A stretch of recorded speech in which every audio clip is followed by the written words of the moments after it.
Everyone. இன்னைக்கு பார்க்குற sentence, உன்னை பழைய மாதிரி பார்க்க ஆசைப்படுறேன். ஏன் இப்படி இருக்கேன்? உன்னை பழைய மாதிரி பார்க்கணும் அப்படின்னு சொல்லுவாங்க இல்லையா? ஸோ அந்த பழைய மாதிரி பார்க்க ஆசைப்படுறேன் அப்படிங்கிறத I want to see you as you used to be அப்படின்னு சொல்லலாம். அதாவது as you used to be அப்படின்னா நீ பழைய மாதிரி இருந்தியா அதே மாதிரி. எதுவாக இருந்தாலும் என்னை கூப்பிட்டு. ஒருத்தவங்களுக்கு உடம்பு சரியில்லை, இல்லை அவங்களுக்கு யாரும் இல்லை அப்படின்னா எதா இருந்தாலும் என்ன கூப்பிடு அப்படின்னு சொல்லுவாங்க இல்லையா? அதை what ever it is call me அப்படின்னு சொல்லலாம். வாட் எவர் இட் இஸ் அப்படின்னா எதுவாக இருந்தாலும் அப்படின்னு சொல்றது. கால் மீ அப்படின்னா என்ன கூப்பிடு. புரிஞ்சுதுங்களா? நெக்ஸ்ட் சென்டென்ஸ் என்னன்னா, ஒரு பொதுவாகவே ஸ்கூலு அப்படின்னாலே ஒரு கேலி பண்ற டீம் இருக்கும். ஸோ அப்போ ஸ்கூல் காலேஜ் எதுலையா இருந்தாலுமே ஒரு கேங் ஒன்று இருக்கும், கேலி பண்ற கேங். அப்போ அந்த என்னை கேலி செய்யாத அப்படின்னு நம்ம ஒரு சொல்லுவோம் இல்லையா? அதை டோன்ட் மோக் மீ.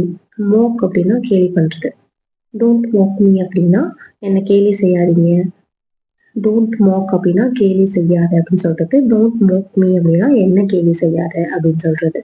நெக்ஸ்ட்டு ஒருத்தவங்க கிட்ட ஏன் இப்படி வழியை மறைச்சிட்டு இருக்கீங்க, வழியை விடுங்க நான் போகணும் அப்படின்னு சொல்லுவோம் இல்லையா? அந்த நான் போகணும் அப்படிங்கிறத எப்படி சொல்லலாம்? நான் போகணும். ஸோ இந்த சென்டென்ஸ் எப்படி சொல்லலாம் அப்படின்னா, ஐ ஹாவ் டு கோ அப்படின்னு சொல்லலாம்.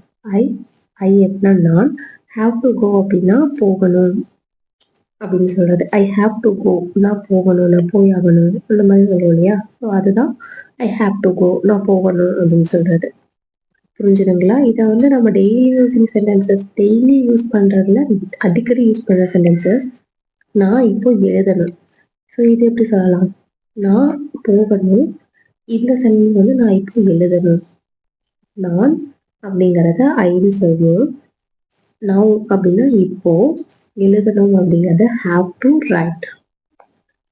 புரிஞ்சுதுங்களா? ஐ ஹாவ் டு கோ அப்படின்னா நான் இப்போ போகணும். I have to right now அப்படின்னா நான் இப்போ எழுதணும்.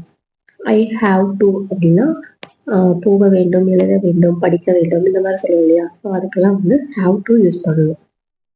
நெக்ஸ்ட்டு, நான் சொன்னதை எல்லாரும் நம்பிட்டாங்க. அதாவது ஒரு இடத்துல ஒருத்தர் போய் சொல்லியிருப்பாரு. ஸோ அவங்ககிட்ட சொன்னதை எல்லாருமே நம்பிட்டாங்க அப்படின்னு சொல்லுவோம் இல்லையா? அவங்க பொய் சொல்லியிருந்தாலும் உண்மைன்னு நினைச்சு நம்பியிருப்பாங்க. அதை every one believed what I set. அதாவது நான் என்ன சொன்னனோ அதை அப்படியே நம்பிட்டாங்க. எவ்ரி ஒன் பிலீவ் அப்படின்னா எல்லாருமே நம்பிட்டாங்க. வாட் ஐ செட், நான் சொன்னதை. Every one believe what I set அப்படின்னா நான் சொன்னதை எல்லாரும் நம்பிட்டாங்க அப்படின்னு சொல்றது. இதை அங்கவை. ஸோ இது எப்படி சொல்லும்? இதை அங்கவை, இதை அங்கவை, இது அங்கே வை அப்படின்னு சொல்றது, இல்லை இது அங்கே வைன்னு சொல்றது. ஸோ இப்படி சொல்றத என்னன்னு சொல்லலாம் அப்படின்னா, பிளேஸ் இட் அப்படின்னா அங்கே வெய்யி, தேர் அப்படின்னா அங்க, இதை அங்கே வை. பிளேஸ் இட்னா இதை வெய்யி, அங்கே அப்படின்னா தேர். பிளேஸ் இட் தேர், இது அங்கே வை. ஓகேயா? புரிஞ்சுதுங்களா? நெக்ஸ்ட்டு, இன்னும் இருக்கா. இன்னும் இருக்கா. இது எதுவாக வேணாலும் இருக்கலாம். ஒரு சாப்பிட்ற பொருள், இல்லை ஒரு பென்னு, பென்சில், எதுவாக வேணாலும் இருக்கலாம். இன்னும் வச்சுருக்கீங்களா, இன்னொன்று இருக்கா அப்படின்னு கேட்குறது. அதை is the still more, is the still மோர். இவ்வளவு தானா, இவ்வளவு தானா, எப்படி சொல்லலாம்? எவ்வளவு தானா, இதெல்லாம் வச்சுருக்கீங்களா அப்படின்னு சொல்லுவோம் இல்லையா? அதை இஸ் இட் திஸ் மச். ஏன்னா இது கொஷின் கேட்கறதுனால நம்ம இஸ் முன்னாடி போட்டிருக்கோம். இஸ் இட் திஸ் மச் அப்படின்னா இவ்வளோதான் இருக்கா, இவ்வளோதான் இருக்கா அப்படின்னு சொல்லுவோம் இல்லையா? அதுதான் இஸ் இட் திஸ் மச் அப்படின்னு சொல்றது. ஐ ஹோப் உங்களுக்கு இன்னைக்கிட்ட சென்டென்சஸ் எல்லாம் ரொம்ப யூஸ்ஃபுல்லாக இருந்திருக்கும்னு நினைக்கிறேன். நம்ம சேனலில் இந்த மாதிரி டெய்லி யூஸிங் சென்டென்சஸ் நம்ம நிறைய போஸ்ட் பண்ணிட்டு இருக்கோம். போய் மறக்காம பிளேலிஸ்ட் செக் பண்ணி பாருங்க. அண்ட் உங்களுக்கு என்னோட வே ஆஃப் டீச்சிங் பிடிச்சிருக்கா அப்படிங்கிறதையும் கமெண்ட் பண்ணுங்க. மறக்காம சேனலை சப்ஸ்கிரைப் பண்ணிக்கோங்க. Stay tune. டாடா, பாய்.